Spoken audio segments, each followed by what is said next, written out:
Plus de 12 millions d'élèves de la maternelle à la terminale font leur rentrée. Parmi les nouveautés, l'allongement des vacances de la Toussaint, la réforme du lycée en terminale, le tout avec 14 000 postes en moins. Une décision qu'avait prise le gouvernement Fillon avant de quitter le pouvoir.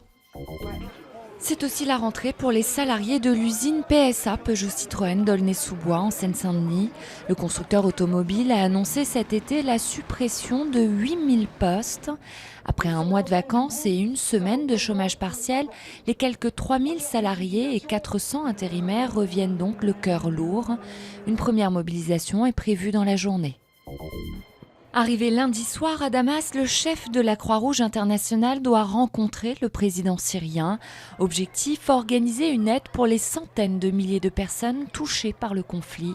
Ces dernières semaines ont été les plus meurtrières depuis le début de la contestation en mars 2011.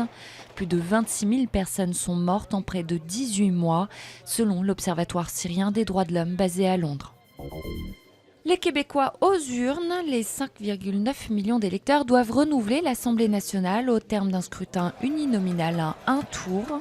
La campagne a été marquée par un désir d'alternance après une contestation étudiante monstre au printemps dernier. Les paresseux ont trouvé leur sanctuaire. Un des rares centres de recherche au monde consacré à ce mystérieux animal se trouve au Costa Rica, dans une épaisse forêt tropicale.